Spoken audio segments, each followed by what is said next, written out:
Skibidi Toilet and Mission Stitch. Mission Stitch is what they're going with for the new ad campaign for Lilo and Stitch and Mission Impossible. I got Nat over here as my producer switching. Hello. That's the lovely AI Natalia. You're live with the guy. Let's get right into it. Okay, so we'll start off with the Mission Stitch because it's a little bit more of a simple story to explain about, because I did not know anything about Skibidi Toilet. I thoroughly educated myself this morning. So why don't you read a little bit of the article and I'll get into it. Sure. So Lilo and Stitch and Mission Impossible Final Reckoning to fuel near $500 million combined global debut in a Memorial Day weekend for the record books box office preview. And this advertising campaign is kind of reminding me of Barbenheimer. Was that what it was called? Barbenheimer, yes. And that was the Barbie movie combined with the Oppenheimer movie. Both studios kind of combined their promotion. It was genius, but it had a long lead up time. This seems to not have the same organization that did. What do I mean by that? I don't think it's actually being pushed by the movie studios themselves. I think because they're separate studios. Mm-hmm. But Mission Impossible is not doing well online. I mean, our videos are some of the lowest ever viewed videos that we've made. Yes. People don't seem to be that engaged in Mission Impossible, even though they had a good stunts in there and they were able to kind of advertise on that. Nobody's really clicking on it. No, and I don't know if it's just the Mexico audience or if it's just in general, but we thought there's some videos where we're like, oh, I mean, this will do well. It's a good kind of way to get people to learn about the channel, and it's a good entry point. But it has been, I think, our lowest ones ever. Well, typically movies have always been our highest rated videos. So sometimes even if we don't want to watch a movie or we're kind of on the edge, but we think it will make a good video, we'll go watch it, review it, talk about it. And Mission Impossible has failed at every point during our lives, during our main videos. The fact that Mission Impossible is now getting the rub from Lilo and Stitch might actually help Mission Impossible. Mm-hmm. That also being said, I was going to say something else, but I can't remember. And Rafa says, hello. So hello, Rafa. Good to see you. I knew this live would be good when I saw the toilet. And I don't know about that. At least for my part, there will be a lot of complaining. But I think Rafa might have been more correct than us, because he kept asking us to talk about Thunderbolts, and just the hatred for that one is still going. So I think people are only really wanting to click on movies that have hatred behind them. Yeah. That might be the thing, the hate click. That being said, we're going to go watch Lilo and Stitch. I don't think it's going to have too many hate clicks because people are really getting behind that movie to go watch it. It looks like it may be the one-off from Disney this year that really shines away from politics and does it right. At least that's what I'm hoping. We're going to go watch it tonight. Yeah, we're going to go watch it tonight. Which is when it releases. But Tom Cruise actually did a promotional tour worldwide, globally. He came to Mexico City. Yeah. I really expected this Mission Impossible movie to do a lot better, at least on the pre-clicks, pre-sales, things like that. I mean, tickets are obviously selling. They sold $500 million in Memorial Day weekend pre-sales. For both of those, yeah. So that's crazy, because I think they're starting to really, how do you say it, try to rig the numbers. Mission Impossible, what day did we go watch it? Last Saturday. Yeah. We went to go watch it on Saturday, and I think those were pre-sale tickets, and I think they're adding those to the Memorial Day pre-sale tickets. Probably for the global. For the global tickets, because there's no way they're going to get to $500 million pre-sales with Lilo and Stitch and this. So I would maybe not buy completely into these numbers. And they may not be as big as movies as they're selling. They're definitely going to be successful. But as far as $500 million ticket sales, they're counting ticket sales from last weekend, which we went to go see. Mm-hmm. And I think with Mission Impossible, Tom Cruise, again, there's no negative news. So I think people have been conditioned, especially on YouTube, to click on those clickbaity titles on negative things. So I think also that's why, unless people are framing, which I've seen them do, Lilo and Stitch as, oh, will this save Disney, or did Disney mess up again? So all of those kind of headlines will catch eyes. But if it's positive news about Lilo and Stitch, I also don't think it's going to make generate the interest that hate fueled. Yeah, I was going to say something I can't remember now. Sorry. There was I was trying to remember that point. Okay. Anyway, we'll move on from there. We'll go into The next one is do you have the UK there, or did you put Skibidi Toilet next? Let me double check. Okay, so the producer is going to get it all set up here. And yeah, why don't we read the headline here? And this is very interesting. Read the headline, then I'll talk about it. Then we'll go into the actual video. This was shocking. And I think I have some political insights to why this is happening, even more so than usual. Okay, so UK police arrest a man for sharing social media posts that cost somebody anxiety. Why am I in handcuffs? Because of something he shared, then I shared. Because someone has been caused anxiety based upon your social media post. That's why you're being arrested. Okay, so this is crazy, and we have to understand what's going on in the UK. If you watch this channel, you already know the UK is arresting people for memes. But now they're trying to broaden that out if you're causing anxiety. First, it was hate speech. Hate speech is an arrestable offense for a meme within the UK. But now they want to say if you cause somebody anxiety on their own post, somebody basically posted something, this gentleman reposted it, people got a lot of negative reaction for the original poster, so it caused him anxiety. He made a complaint to the police. The police went out to rearrest somebody that reposted something from the original person. Like, this is insane. But the reason I think they're trying to broaden this out right now, remember the story we brought you last night with Tommy Robinson in the UK? They're currently re-releasing him, and it's a similar charge to causing somebody anxiety. So they want to set the precedents on these cases before they go ahead with the Tommy Robinson case. What do I mean by that? Tommy Robinson has a lot of lawyers, and he'll be able to delay that case. So small cases like this will make it through the UK court system fairly quickly before Tommy Robinson case gets to a trial or wherever it goes. So they'll be able to rely on that precedence there. They need to set that precedence to go beyond hate speech into anxiety causing speech. What do you got to say about this? I mean, yes, it's insane. And there was a story that did kind of blow up a few years back about someone reposted man with the mustache flag that was kind of made out of, what was it? Like LGBTQ flags, I believe. Oh, and yeah, he was this I big remember that. actor. But it didn't make as big like headlines and waves as I thought it would be, given the insanity Oh, yeah. of it. Rafa says, why does Nat sound angry when she's out of screen? I guess because I don't focus on smiling as much when I talk. I don't think you're as animated either. I'm kind of the producer of the show, and I give her a little pep talk before the show. No, you don't. Keep this short, be energetic, things like this, because you're on camera. I'm trying to make it the best we can. Yeah. But And here I'm concentrating on making sure there's no sound coming through or that things are connected. So she's got about 50 things to do off camera. as the producer for this one, And it's nice to have somebody actually doing this for me. I'm She a does it bit- live on camera at night, but I kind of streamline it on the main set. We have more technology over there, so it's a lot easier for you to do it with a foot pedal. We have a foot pedal that she can kind of press, and it switches things, stuff like that. And I also usually stay up later editing or finding stories, doing research. So I usually go to bed pretty late. So waking this for me is, I mean, not 12, but like when I wake up to do this one around 10, sometimes my head hurts and stuff Yeah, it's hard to get you out of bed, definitely. because I stay up till about 4 or 5. That's when I And do I keep most of my telling you not research. to. I know, but that's my schedule. And Rafa also says, I've always wondered, how do they locate the posters? And I believe it's through IP addresses, the names, a lot of times. And I'm guessing AI. AI is going to really assist the UK with what's going on here. And it's going to get more and more dangerous and this is just speculation at this point, but if there are isolating certain offenders with AI, they can really go after certain demographics of people and things like this. So this could really turn into Minority Report, another Tom Cruise movie that was, I thought, a lot better than actually Mission Impossible. But also the ISP, I mean, they can go through the internet service provider, I believe, in the UK, and there are a lot more identification points for anybody that hires an internet service. So I'm guessing they have some laws to allow them to do that. The UK has a lot more levels of security on their internet than other places and things like that. So that's why they brought a lot of lawsuits against a lot of tech companies, and they've put in a lot of different kinds of firewalls, backstops, things like this, so they can monitor people.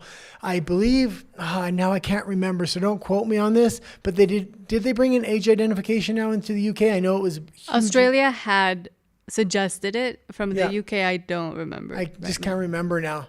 Okay, let's go in. Oh, did we play this yet? No. Oh, Well, what did it need to come to? Tell us why you escalated it to this level, because I don't understand. I posted something that he posted, you come to arrest me, you don't arrest him. Why has it come to this? Why am I in cuffs? Because there's something he shared, then I shared. Because someone has been caused, obviously, anxiety based upon your social media page. That's But not the reason his. why you've been arrested. Well, what did somebody obviously got anxiety. This is crazy. Like, this is why I'm scared to go back to Canada now. I have a show like this, and God knows what the Canadian government could do to me for expressing my free opinions. Everything I talk about goes directly against the Canadian government's ideology. Mm-hmm. So it might go against the Mexican government's ideology as well, but at least I'm free to speak here. Yeah. And there's two major bills of censorship coming into Canada. Bill C-63, Carney's going to try to reenact that along with another draconian bill so you can get put in front of tribunals, not an actual court or a jury, and you can be sentenced for a fairly lengthy time. Mm-hmm. So I would expect arrest laws in Canada to get even more draconian and push more towards the UK. Right now, they can compel your speech and they can arrest you for hate speech. They set those precedents already, but I think they're going to enact them on a much broader level. And it's not like in Mexico they don't have these laws or they wouldn't love to implement them. They've tried. They recently put in that telecommunications law that, at least for now, is stalled. But as you always mention, in Mexico, it's more freedom through chaos because of the lack of organization and the unfortunate corruption. But in this case, because everything gets stalled and everything is hard to police. Nobody listens to the government here either, which is a kind of a good thing. And there's in certain aspects. And there's shared power between the government and alternative organizations, we'll call them. So people don't have the same kind of respect for the government in general. And in Latin America, generally, whether that's South America, Central America, or Mexico, people are much more prone to a revolution and taking to the streets. Because the government has lost that respect. Yeah. Okay. By not doing their job. Now, this was the main thumbnail. When this came up this morning on my X, I had no idea what Skibidi Toilet was. I knew who Michael Bay was. And they were talking about it. I think it was on Culture Casino. And I was like, what the hell is this? I looked into it. I didn't know how broad-reaching this series was that got turned into memes, which then really hit Gen Alpha in a huge way. This has a huge built-in fan base. I think this movie is going to be the next level of what Minecraft was. Minecraft's audiences were causing memes in the theater by taking off their clothes, by bringing farm animals in, by just getting generally rowdy, dumping thousands of dollars worth of popcorn in the aisles. I think this is going to have something very similar, and I'm thinking movie attendants, especially teenagers, might go into the bathroom and try to overflow the bathrooms or put fireworks into the toilets and things like that. Or their heads. There's also a lot of videos of little children just yelling Skibidi like they're... Yeah, I had no idea this. insane. I started singing the Skibidi Toilet song this morning after I watched it, and then Natalia hates it. She started going a little crazy, and the more she went crazy, the more I sung it. Yes, so it's official. And also, funnily enough, another meme-worthy thing is that Michael Bay will be directing it. So it's official. Michael Bay will direct the Skibidi Toilet movie. Internet series Skibidi Toilet has conquered YouTube now. The franchise is set to be a blockbuster directed by Michael Bay, whose Transformers films first inspired the viral series. Okay, and Michael Bay, I guess, notably said about a year ago, it's impossible to get movies made and financed anymore. Meaning studios are coming to you with the thing, either you take that or you don't. But with this particular movie, he completely got it financed. I thought, like, when I first heard the headline, like, this is a failure. Once I read into the lure of this thing, the built-in audience for Gen Alpha, which will set this afire on social media, if they have a good ad campaign, like a major ad campaign plus an independent ad campaign through alternative media, this could be one of the biggest movies in a long time. Also, it's going to have a lot of memeable moments if they're smart enough to put it into the movie, which I think they're going to be. But I think it's kind of like when an adult, or you try to explain a joke or a meme to an adult or to a parent and they just don't understand it. It might actually ruin it because it's taking it out of the internet and into, No. mainstream media. But you have to realize it's Michael Bay shooting this movie, and I don't think you knew what the original lore was because I asked you, and you said no. You just thought it was the memes and the songs. Well, I know it was a series. It originated from someone made a series about it. Somebody made a YouTube series where they just clipped different things from a video game, kind of put it together in a storyline with no dialogue. I watched a couple episodes this morning. I thought it was like, it didn't appeal to me in any way, shape, or form, but then it got memed and turned into songs, which really gave it even more allure. But the series on its own actually did really well on YouTube and TikTok. Also, that being said, when I did watch the series, I have to admit, if they turned it into a movie, it could be very, very good. It looks very much like Terminator or something from The Matrix when they go into the after they take the pill and they go back into the ship, very post-apocalyptic and things like that. I think that kind of genre has a lot of appeal to an audience. So Michael Bay really knows how to direct action movies and things like that. And based on the original clip from the original YouTube series, it could potentially make very good visuals for an actual full-length movie, and then they need to add that meme level on top for the independent advertising campaign. If they do this could really be something huge. So I'm going to keep an eye on it. When I first seen it, I thought it was a joke. After researching it, I think this movie has a lot of potential to be really big. And it might be similar to the whole Five Nights at Freddy's thing. I don't think and they also brought in YouTube people to when they try to do that movie. So, and I don't think it's going to be much more serious. I think the movie is going to be, and they're going to add jokes in there like a typical Michael Bay action movie. So they got the right director for it, definitely. Can you read my notes on this one, actually? Sure. They're quite long. Give me 1 second. So, Skibidi Toilet is a viral animated YouTube series created by Alexei Gerasimov, known as FAQ, I can't say it, Boom, which debuted in February 2023, produced using source filmmaker. It depicts a surreal war between toilets with human heads, called Skibidi Toilets, and humanoids with electronic devices like CCTV cameras, speakers, or TVs for heads, known as the Alliance, cameramen, speakermen, and TV men. The series, characterized by its absurd dialogue-free narrative and scatological humor, which means poo humor, follows an escalating conflict with complex lore, including battles, betrayals, and a new enemy. The Astro Toilets, the Skibidi Toilets sing a mashup of Timbaland's Give It To Me and blah, blah, blah, dum, dum, yes, yes, which is what all the kids are singing, and I hate it, which became their anthem. The series has exploded in popularity, especially among Gen Alpha, amassing over 65 billion YouTube views and 15 billion TikTok views, with 38 million subscribers to Gerasimov's channel earlier this year. So yeah, this is crazy. 65 million views. We can't even reach 10,000. By the way, if you haven't liked and subscribed yet, please do so. Help us to get to 10,000. One day, maybe 65 million. Yes. But yeah, the numbers on this thing and just on his animated series on his YouTube channel just shows the ability if they can cross this movie over properly. And it looks like they're trying to do it properly because when you sign somebody like Michael Bay on, you're not trying to make some low budget movie trying to cash in on clicks. You're going to try to do it right. And it's interesting because Bay is not young. He's not a young director. So he's almost 60. So he's closer to the baby boomers and Gen X. Yeah, but if this came to his attention through his children or his grandchildren for some reason, he would have looked into the original series, which I did, which is completely different than these memeable moments. And it looks a lot like Terminator 2. This could be the modern Terminator 2 if they do it in a similar fashion. So. And Rafa is asking, will it be a terror movie? I haven't been able to find anything really about specific plot lines or the narrative tone it will take. I think they just got approved for financing right now, and it's completely financed, so it looks like it's going to go forward.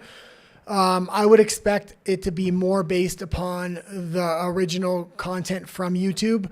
If you don't know where it is, just rewind the tape, and it said the YouTube page, and it's very much a serious, futuristic, post-apocalyptic Terminator 2 in the future type of tone. And I think that's where they'll take the movie, because that fits into Michael Bay's wheelhouse with Transformers and things like that. But I think that could ruin it, because all of these kids are just mostly into it because, I mean, not the ones that are into the actual narrative and the lore, but the ones that just yell it out and watch the short videos and the clips on TikTok. They have very short attention span. So if he's going to try to spin it into this whole post-apocalyptic, very convoluted narrative, I mean, it'll attract the parents, but not the children. The children need it to be short, funny, quippy, and like a stream of TikToks just put into a movie. Yeah, but otherwise it won't do well. Yeah, but Michael Bay's movies kind of work like a music video and action sequences, and he rotates that.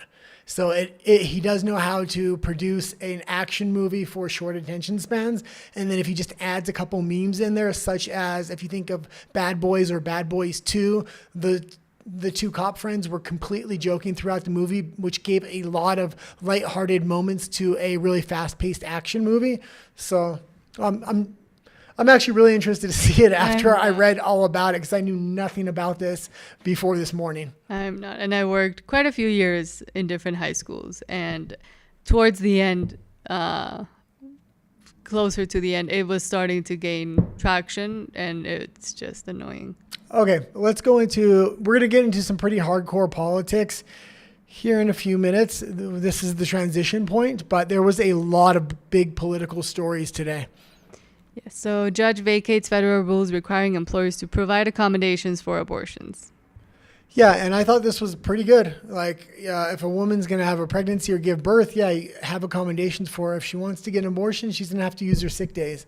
I mean, that's my view on it. I don't want to promote abortion. They're already paying for abortion through Planned Parenthood and things like that. But insurance, and some employers even put it in as an insurance like extra for their employees, and they make this huge big deal about it. Google did it, Facebook did it, or Meta did it. But I think also there's a law that passed the Senate, and it has to go to the House, about defunding Planned Parenthood as well. Yeah, so that's actually moving forward. Yeah, I was talking to you off camera about this the other day. I think I brought that to your attention.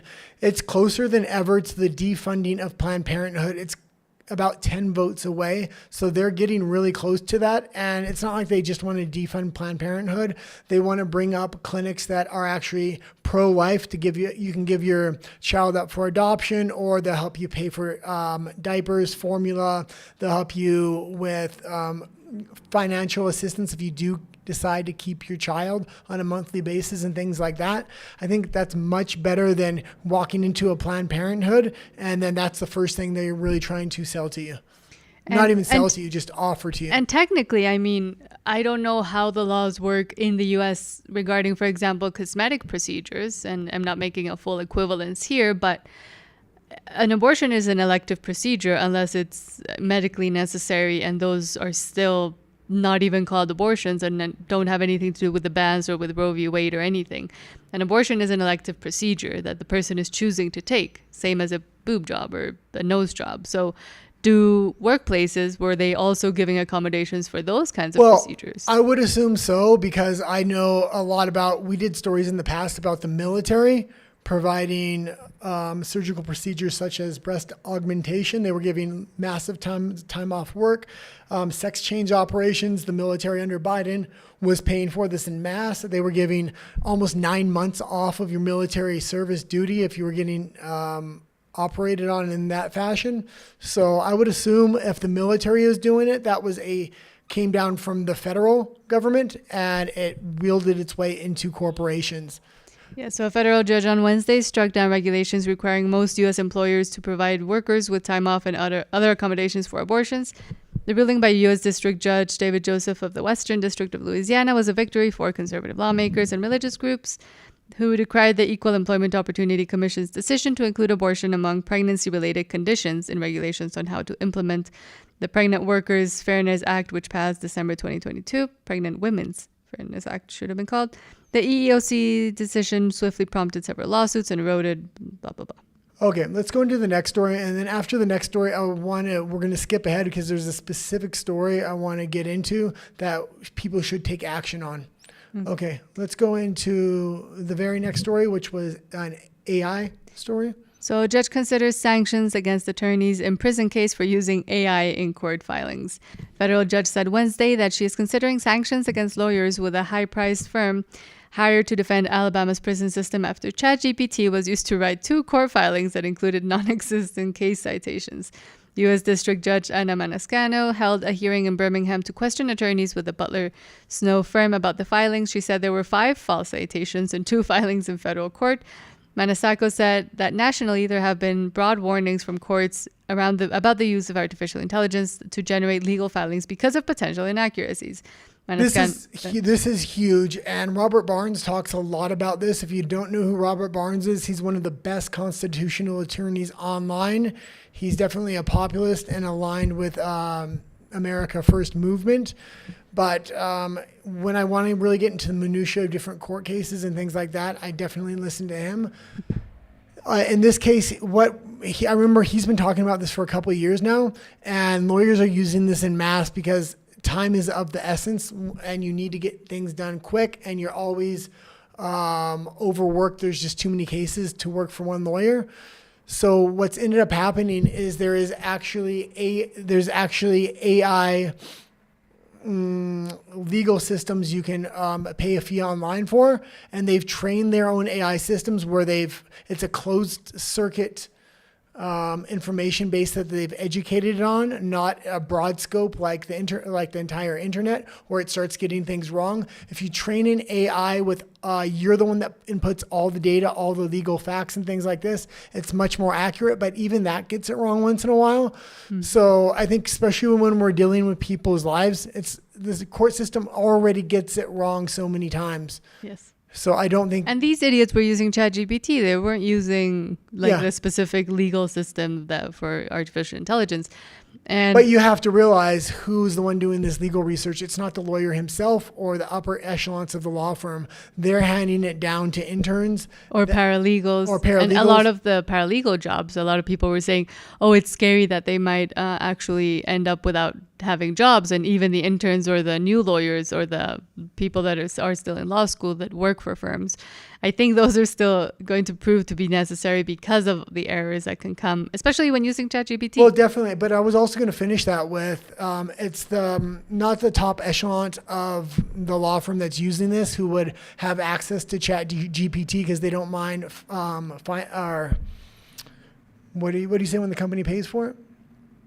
Expensing it. Yes. But it's very often the lower paralegals, the legal assistants, things like this, and they don't want the law firm knowing they're using ChatGPT. And they can't afford it on their salary, so they're using the free versions or the cheapest versions they can get, which they're also kind of promoting themselves out of a job. Mm-hmm. If they're found to be using ChatGPT and other AI a lot, they're going to be the first ones out of the job because they're proving to their bosses and their law firms that they're not doing the work. AI is. So why don't they just get AI to do the work in general? And this will continue with the loss of knowledge, the loss of knowing how to do research, how to do actual work, and just relying too much on this might turn it into an even more dystopian court legal system where they get things even more wrong. Okay, and we have another AI story before we go into the story I was talking about a moment ago. And let's read this real quick. So in lawsuit over teens passing away, judge rejects arguments that AI chatbots have free speech rights. Okay, so yeah, I don't think chatbots should have free speech rights, and I think this is kind of ridiculous. But the fact that they've tried this already with... AI is not that advanced yet, but when it gets advanced, there's going to be the talk of sentience, and then that AI should have free speech rights. So I expect this argument to come back up in a ton of free speech cases and a ton of other cases. We recently talked about the Darth Vader case with, what was the name of that video game again? Fortnite adding the Darth Vader into the game with an AI running the voice chat on it, and it was saying all kinds of crazy things. Now, if you have a voice bot saying other kinds of crazy things and getting people to do things? Does the chatbot have free speech rights? And who's actually responsible of a chatbot tells somebody to go off themselves or something like that, and they actually do it? Mm-hmm. So a federal judge on Wednesday rejected arguments made by an artificial intelligence company that its chatbots are protected by the First Amendment, at least for now. The developers behind Character.ai are seeking to dismiss a lawsuit alleging the company's chatbots pushed a teenage boy to off himself.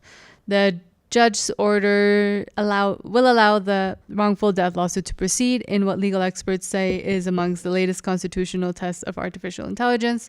The suit was filed by a mother from Florida, Megan Garcia, who alleges her 14-year-old son, Sewell Setzer III, fell victim to a Character.ai chatbot that pulled him into what she described as an emotionally and sexually abusive relationship that led to his ending of life.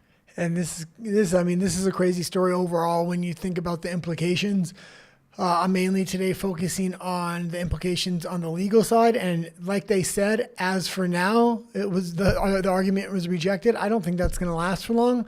And who's going to be responsible for what these chatbots actually say or do? Is it going to be the corporations? Who? And what happens if some of these are independent chatbots, things like this? But also, what about self-responsibility?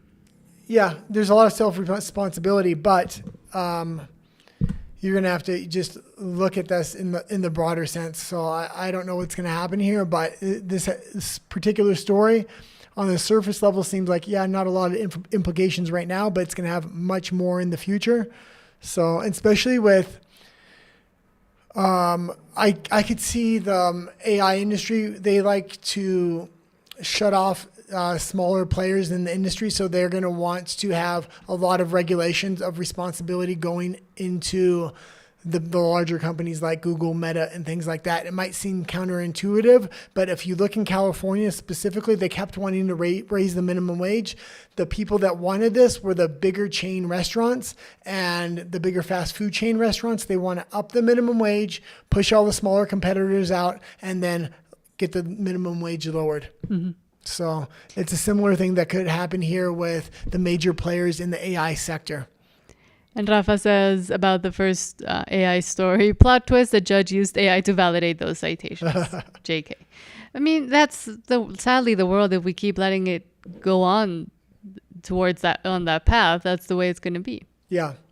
Okay, let's get into the Japanese story. And this is probably the most important story of the day. I talked about this the other day on my podcast when my microphone broke. You can still hear me, but not a lot. This is one thing that actually has a true warning. I'm actually going to buy some water and rice and basic things to have around my house just in case something does happen. I've been following this story for actually the past year. I'm not an economic or financial expert, but I do follow a lot of them. So I know the ins and the outs. In the independent media space particularly, there's a lot of panic because a lot of people don't understand that the U.S., through Donald Trump in his first administration, and he's continuing now, has been trying to build a plan for this. The plan's not quite ready. So if the collapse happens right now, a lot of countries are going to be in trouble, and this could be how digital currency is brought in. I think this was the original idea of how to bring digital currency in on the back of a financial emergency. The problem is the U.S. has kind of insulated itself to maybe fight back against this particular thing. What is the thing? I'm going to talk about it right now. So before I talk about it, I just want to say Martin Armstrong and Tom Longo are two really good economic advisors. They're in think tanks and things like this on YouTube. You can see a lot of interviews with them. Martin Armstrong in particular advised the EU when they made their the euro.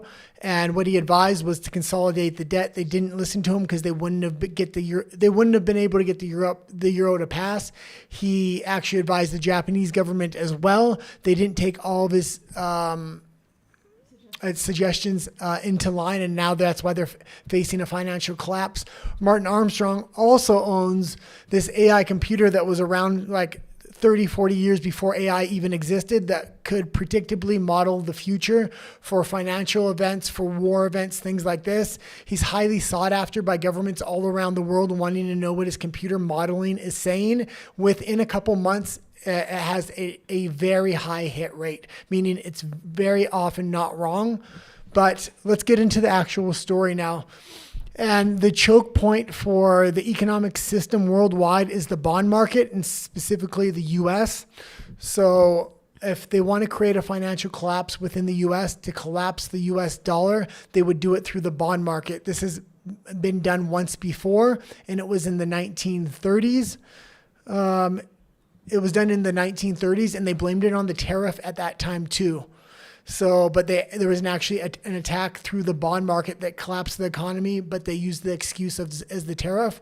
Right now, we're in a similar situation where they're going to be able to blame the tariff, but actually attack the bond market because not a lot of people understand what the bond market, how the bond market actually holds up the entire financial system of the world. Sorry. So, this is a complex story, so getting into it's a little bit difficult, but the bond market will dictate the loan rate governments have to borrow against for their national debt. So if it goes extremely high, the government will be upside down and their currency will basically collapse. The two countries that are basically racing to the bottom, this is what I said the other day, was Japan and the EU. I expected Japan to hit the bottom first because the EU was able to shuffle around and work with a lot of other countries to hide the dirty business they're doing with their economic system. So what's happening now is the domino in Japan seems to be falling. If they can't stop the bleeding almost immediately, the entire Japanese economy will collapse here. And you're going to say, well, this is just Japan. Well, no, Japan is one of the key Western allies, which all their economies are interlinked with, and you'll see dominoes begin to fall. The next domino this could tap on is the EU, and I would expect that maybe it would. If it does, you're going to see not just the EU collapse, but one country after another in the EU collapse, and that's when you're going to have the financial crisis. Now, why is the U.S. a little bit insulated from this? And it's because Donald Trump is trying to make what's called a stable coin. This is basically something similar to a Bitcoin, but it has a much bigger market because it's multiple coins advanced by private institutions and things like this, not the Fed. So the future potential earnings of all these stable coins is trillions and trillions of dollars. Trump the other day was able to legislate these stable coins. We talked about that here. So now what he wants to do is leverage the future potential earnings of these stable coins to kind of insulate the U.S. bond market and its long-term bond portfolio. So if all of the other bond markets go up, the U.S. may be able to keep their bond market stable, which means they'll continue to be able to pay their national debt. It's very important the U.S. continues to pay its national debt because if it doesn't, the U.S. currency will collapse. The U.S. currency is the world currency. A lot of people are actually talking online right now. Within the next 7 to 30 days, you will see this collapse of the U.S. dollar because all the indicators are there. What they're missing is that Trump has been trying to fight against this from his first administration. He wasn't very successful, but he knows this is time sensitive now. So behind the scenes, this was one of his major things, was this stable coin and to borrow against it to secure the bond market within the United States and therefore saving the US dollar as the world currency. Now the EU does not want the US dollar to be saved. They would much rather see it collapse because they only have two ways out of their financial situation. Number one, they can start a war with Russia, and that's what they've been trying to do. But Russia has been far too smart to be lured into this war on a more geopolitical scale, meaning they've continued to sell oil to the EU, even though the EU wants them to stop selling oil to them. They just won't do it because that would realign the people with the government, and then the government can say, this is why there's mass deaths in Europe. This is why people are freezing. This is why we can't manufacture food. We have to go to war with Russia. And then they could basically bring in a digital currency, erase all their national debt that they have, and then get all the spoils of war from Russia. This is the typical game plan that's happened for thousands of years within the EU. This is why we know this is their game plan. But this time, neither Russia or China are biting on anything. Matter of fact, they're doing the opposite, almost indicating they know what this is what the EU wants.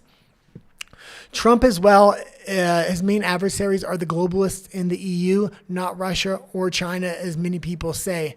And with Donald Trump kind of pulling out of the Ukraine war and really negotiating directly with Putin, the EU has put out some pretty crazy statements today about that war. They realize that might no longer be a long-term option to collapse their economy.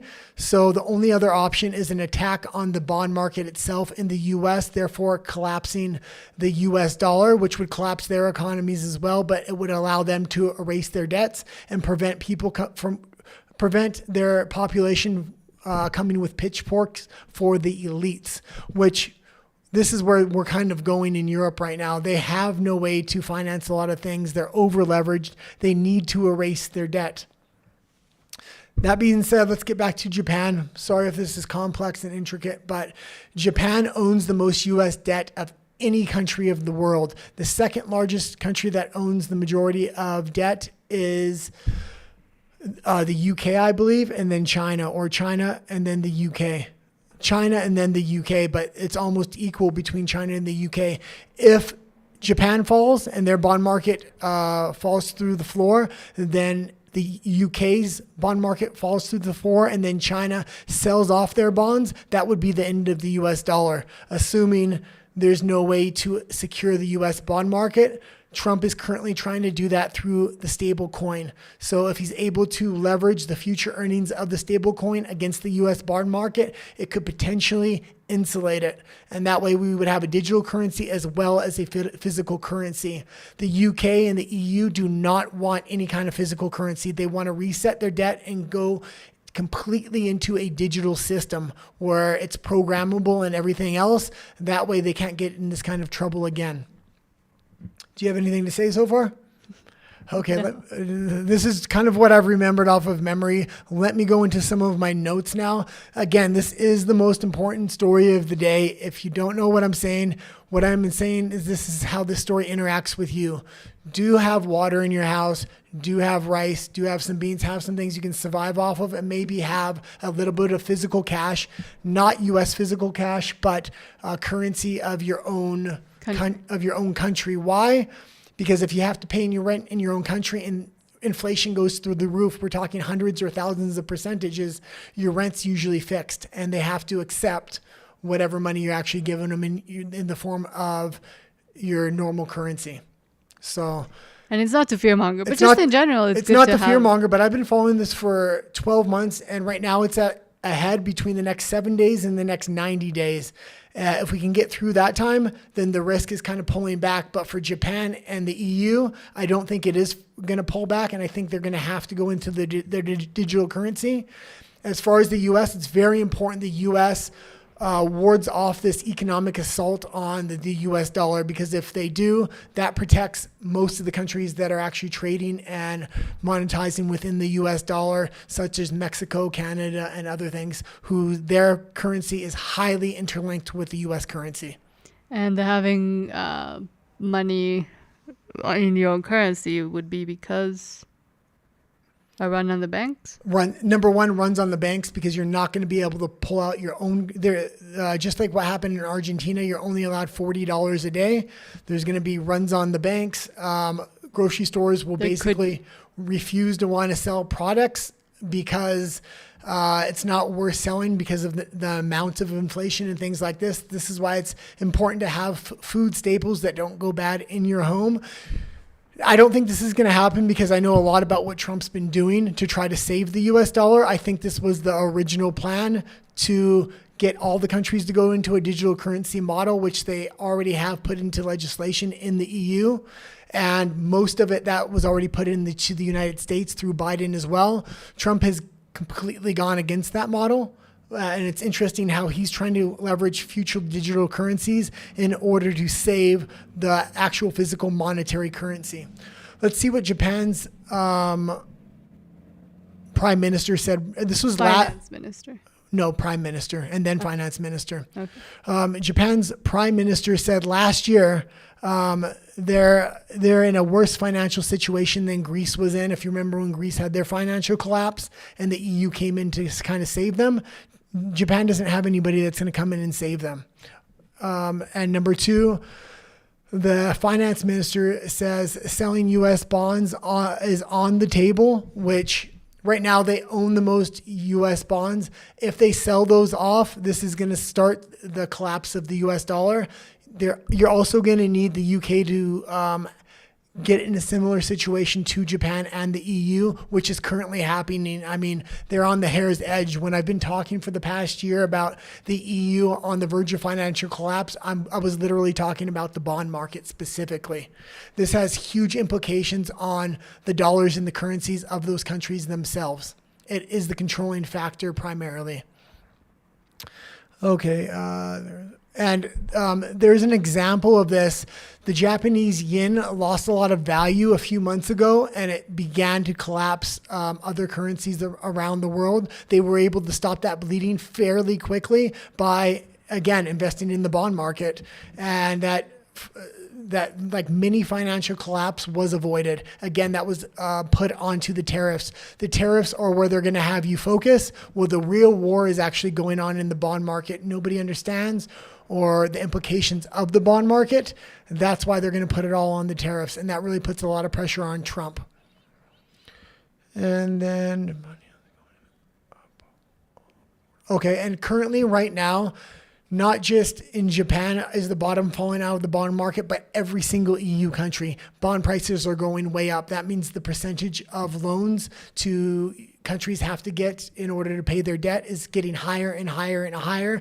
That's why the indication of something very similar happening to Japan is about to happen to the EU. The market hasn't responded today on this information. This kind of just happened in the last 48 hours.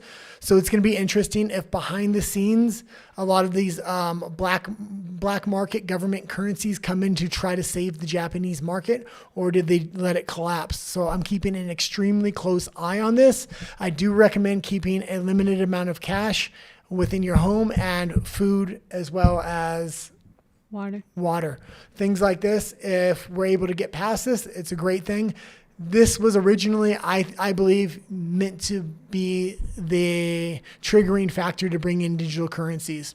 So I'm hoping because of the moves Trump's been making behind the scenes, it could really ward off this collapse that looks to be kind of starting to be set in motion right now. Okay. And just in general, it's good, like not to sound like preppers, but it's always good to have extra water, extra non-perishable items that you could eat just in case. I mean, we remember also the dark times of 2020 when people were going crazy in the grocery stores. And toilet paper was, there was a run Toilet on paper, yeah. And when there's these financial incidents and these financial wars going on behind the scenes with these countries, it's really kept off of YouTube or it's throttled a lot. They don't want people talking about these things.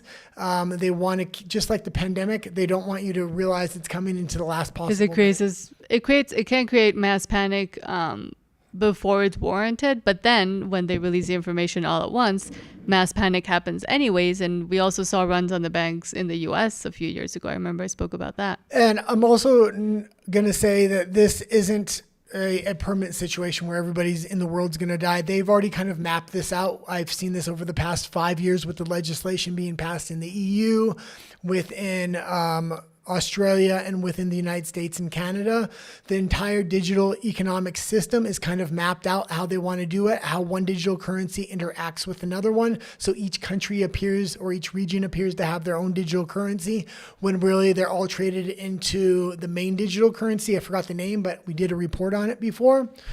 But they need just a financial collapse and panic so everybody will transition into this digital sector of monetary finance, which is very dangerous. We've warned about it, but they'll have a little bit of mass starvation, things like this happening, panic happen, but then they're going to give the solution of digital currency. And why is digital currency not a good thing? Because number one, it's programmable. They're going to monitor you. They're going to tell you where and when you can buy things.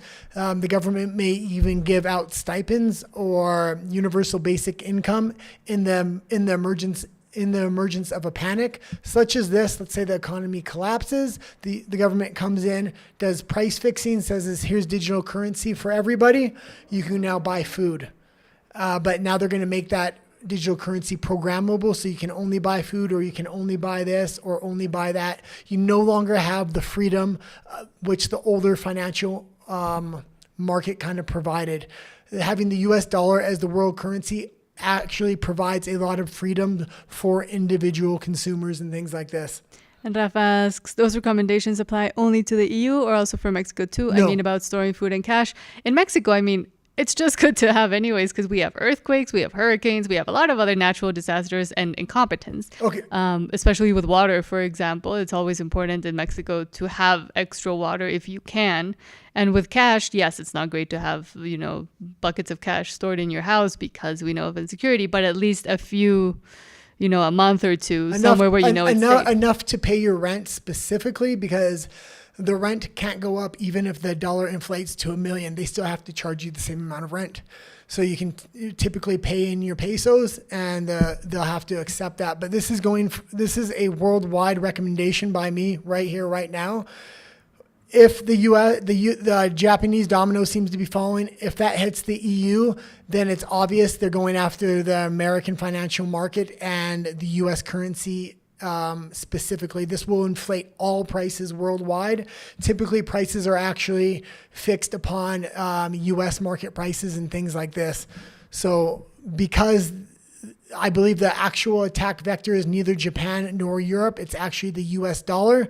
This will inflate all prices around the world. So I would just recommend, and it shouldn't cost much. You get a bag of beans, a bag of rice from Costco, and some water, and have a little bit of local currency at your disposal. That's all it takes. And also for earthquakes, for mass emergencies, mass floods, whatever could be going on, I'm talking Mexico specifically, it is good to have those things as well. Yeah. And emergency supplies. Like during the pandemic, we did a very tiny bit, but our big thing there was trying to flee Canada because of the draconian laws they were passing during COVID. I was more worried about the long-term power grab Canada was making. Right now with this, on a short-term basis, even if this hits, if you have 90 days of dry goods in your house and a little bit of cash, you should be able to make it past the panic they're going to try to implement to bring in a digital currency. Also, the one great thing about Mexico, freedom through chaos, it's shared power. We have, I'm just going to say it, cartels and the government sharing power. The cartels are really the ones pulling the string. They don't want to go to a digital currency. This will take a lot of their power and their way to hide money and things like this away. So if one of the countries that would really try to resist a digital currency may be Mexico. Maybe. So, okay. But yes, it's not to create panic. It's just saying if you haven't done these things, just do it now, just in case, just for the next 90 days. If this kind of passes and the bond markets level out, then you can always, put the money back in the bank. You can always start to eat that food that you have. Yeah. And I'm not telling you to buy years and years of prepping supplies. No. Or build a bunker. I'm saying at minimum have 30 days of supplies. If you can, have 90. That would be perfect. And just in general, it's just a good suggestion. But I was going to say something and I forgot. Okay. I wanted to get to that story. I'm sorry. It's really complex. Oh, I remembered. Yeah. About rent. What if you don't have to pay rent? Yeah. If you don't have to pay rent. If you already own your house. Well, that's a different story. But also the way governments can apply taxes and things is the same way. Mm-hmm. What happens if nobody has any money because they put a run on the bank, then the government comes to collect property taxes? If you don't have it, they're going to confiscate your house from you? Well, here they do it yearly. I yearly. believe. But if you don't have your house, but they can't increase that property tax by an exponential amount. So as long as you have some pesos on hand, you can pay them and tell them shut the hell up. And also, it's worrying that a lot of people, at least in the U.S., don't have $1,000 in savings for an emergency. So this is just kind of taking it.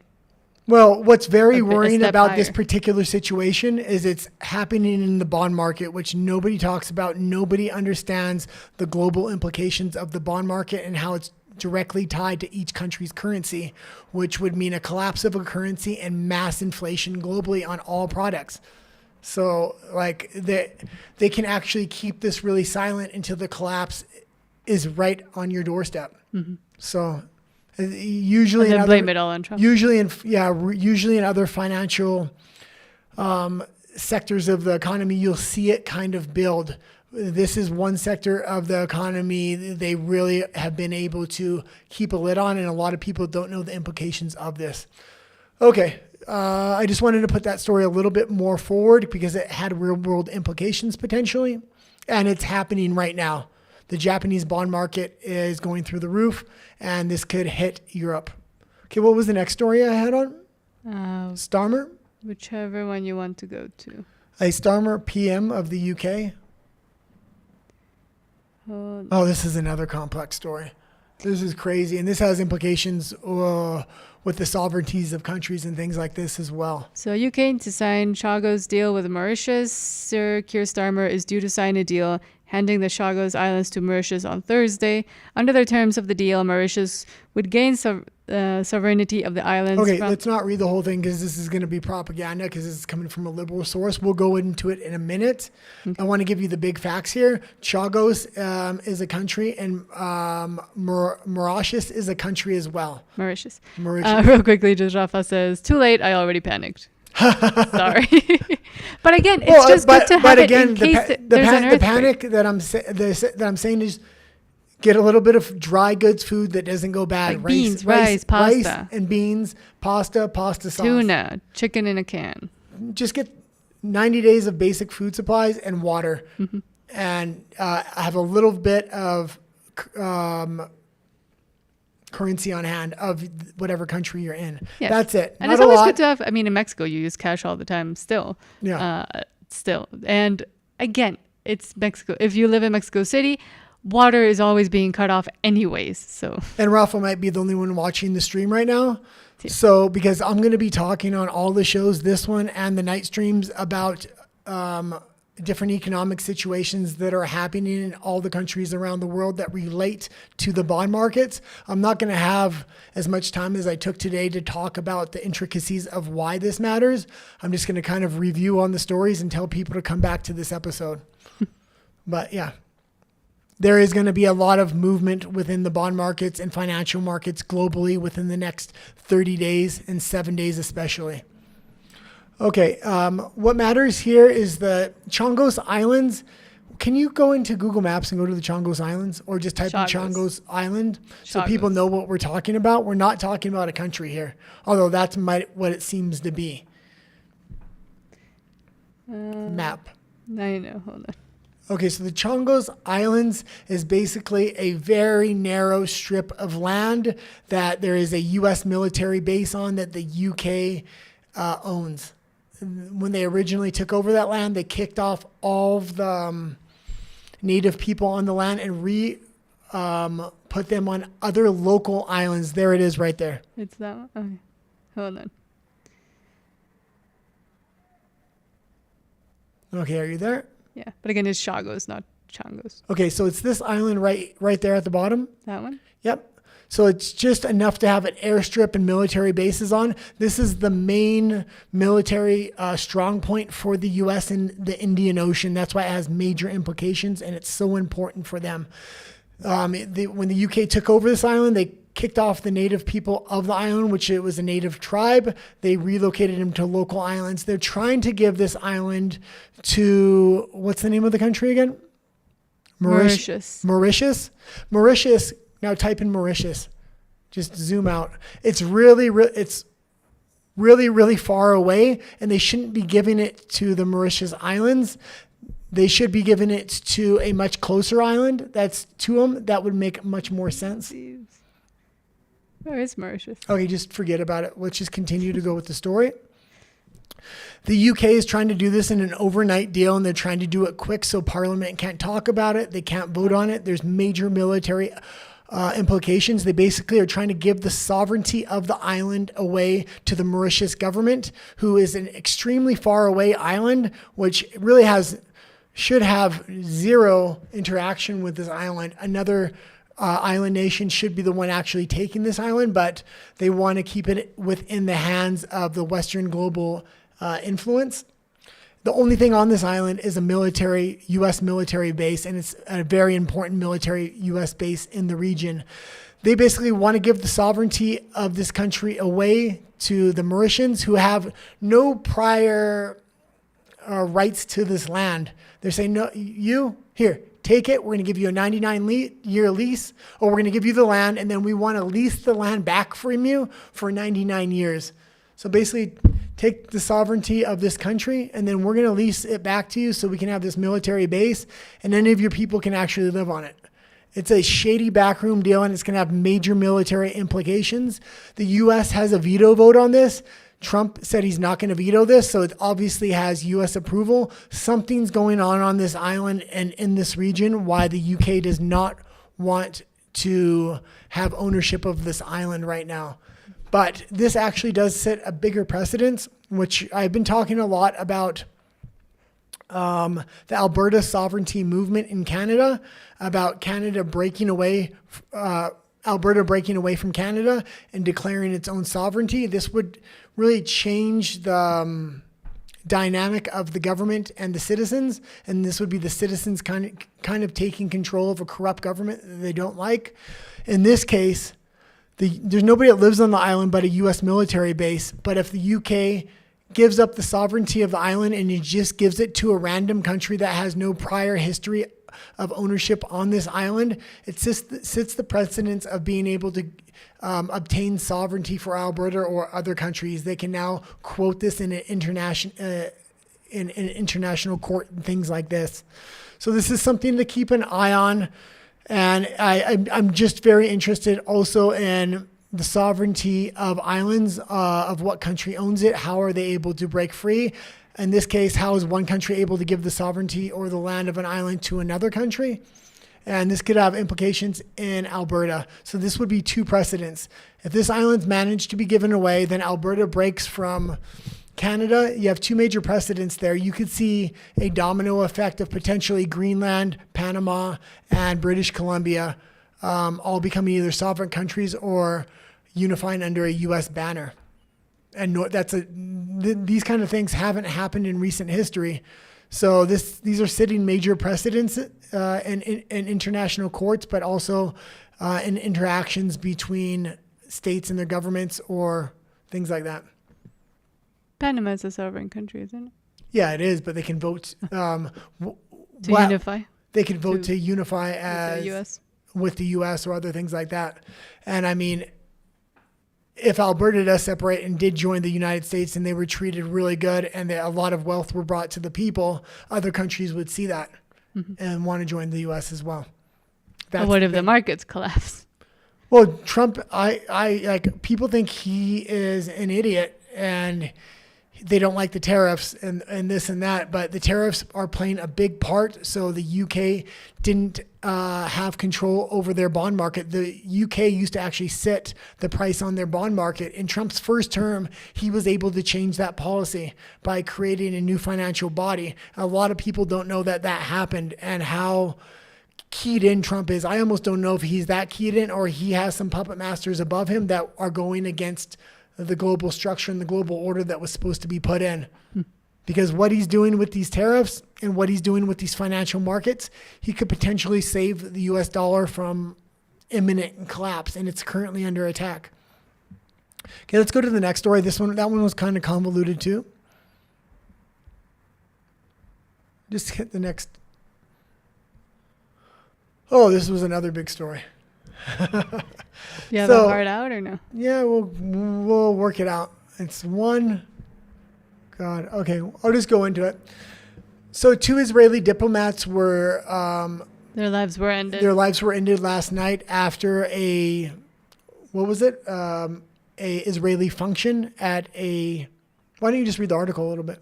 I don't have an article. Oh, you didn't. No.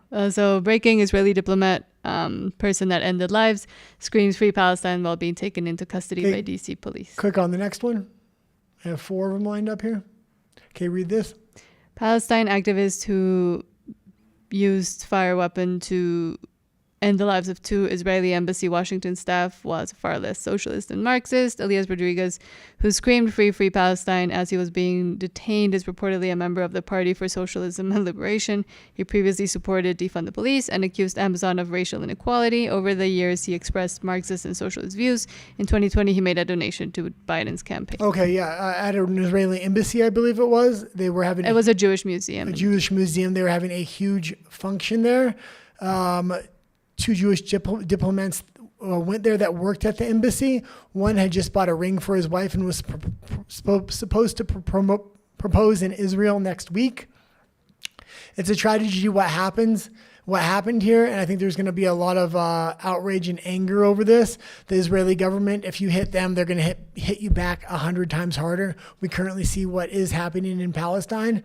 Also, you always have to ask yourself when something like this does happen, is this a Israeli black flag or false flag attack in order to create a broader war? Right now, they want to go after Iran. They've voiced that they want to hit Iran's underground nuclear facility. They need a reason to do that. So if they can have this and a couple other situations happen, they may be able to justify that. So I would just take this with a grain of salt. Is this a real event? Is it not a real event? What's actually happening? Obviously, this really happened, but does this have further political implications? I would expect if we see a few more crazy stories with things happening with Jewish people or Israel, that could be used for a broad-scale attack on Iran. Also, I did want to say, because I don't really know how to view this story yet, is it a false flag attack? Is it a real event? Or is this an escalation of what we've seen with the Tesla dealerships? The far left in the United States, the progressive left, was really going after Tesla dealerships on a national scale, meaning they were burning down cars in Tesla parking lots all around the nations. They built maps to help people find the cars, to help people find the owners, to dox the owners, to destroy the cars. So is this the next step? You went to firebombing cars to actually taking physical attacks against people in real life. And then we also seen the thing with Giambone, what's his name? Mangione, which was another far left attack on the Pfizer executive. No, it was insurance executive. And medical insurance executive, sorry. So there's becoming an escalation of far left radical attacks within the U.S. So just keep an eye on this stuff. There was another article that was related to this article. Okay, just go into the next clip, actually. This one? Yeah. So I just wanted to bring this up because when I was researching what happened with these Israeli embassy members who were a husband and wife or fiancés, I was looking into the Egyptian wall that was built. And so they're going to take you along the Egyptian wall, and between Egypt and Palestine, there's another border wall, not just between Israel and Palestine. So let's play this clip. And go up a little bit so we can read the headline here. Okay, pause it. So you kind of see the wall that Egypt built was far crazier than the wall Israel built, and there is no way to get in on this wall. They want you not getting in. It's a wall. There's no entrances for you to get through these two countries. Mm-hmm. They've blocked it up. They don't want any people from Palestine coming in. Now read that headline here. This is a wall that Egypt built on the border with Gaza to prevent Palestinian refugees. There are 57 Muslim majority countries. Not a single one has taken any Palestinian refugee. Ever wondered why? And that's the point. I mean, I'm not all for Israel or anything like that. I actually disagree with the war that's going on right now. I disagree with the U.S. helping fund that war. I wouldn't necessarily call it a genocide, but it is a tragedy what's going on there. As bad as what Palestine did to the Israelis, Israel has hit them back 100 times worse on a much immenser scale that are going to have long-term impacts. But there's a Muslim country that literally borders Palestine, which could be taking them in, and even they're refusing them. There's 57 other Muslim countries that could potentially take the Palestinians as refugees. We've seen Donald Trump taking South Africans as refugees. And other countries have these refugee programs, not just Muslim countries, but Western countries. And nobody wants to take these Palestinians as refugees. So I just want to say, as much as I may be against the Israeli war, there has to be a point put out there that none of these other Muslim countries want to take them either. And Egypt literally has a border that they have completely shut off, and they refuse to take any of them. In my opinion, it's because they know what the deeper ideology is. Yeah, I definitely think so. Same with Western countries. Okay, let's go into the next story here. That was it. I didn't have Candace Owens up there? Oh, yes, but that was a while ago. Okay, so I'm just going to review this real quick. I'm going kind of long today because of the Japanese story. But this involves Harvey Weinstein and her documentary series. And I'm going to say something about the trailer that was cut for this. This was an amazing trailer, really good editors here. But also, Harvey Weinstein was coming in a wheelchair and oxygen on his face during court. He has cancer, doesn't he? He looks completely fine here. Now, he might have cancer, but he's a lot better than he was. But I do think Harvey Weinstein isn't guilty of all the things they're saying. I'm highly recommending people to go watch the Candace Owens documentary series about Harvey Weinstein.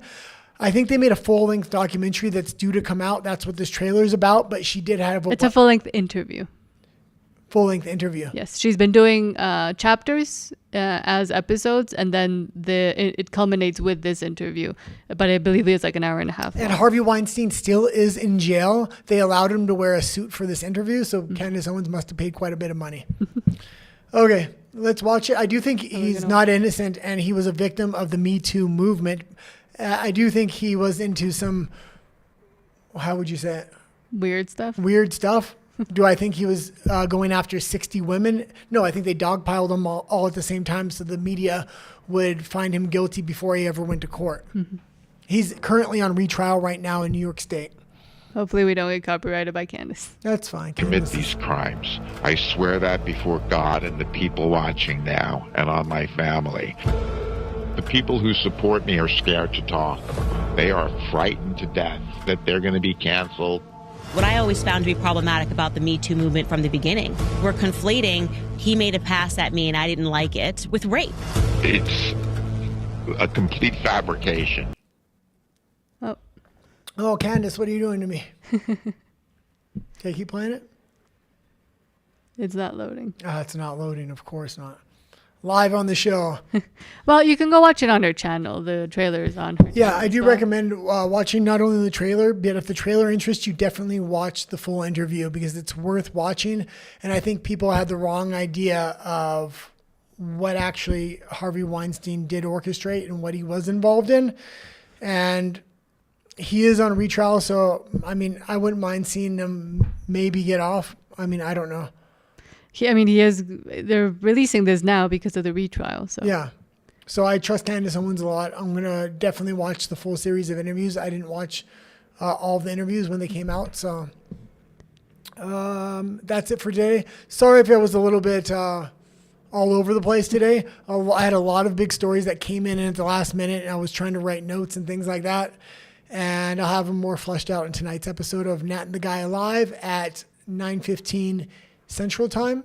And Nat has a show in Spanish called Nat and the Guy. En español. In Espanol. I'm done for today. Adios. Thank you, Rafa. Don't panic. Just go buy some beans and some water and you'll be fine.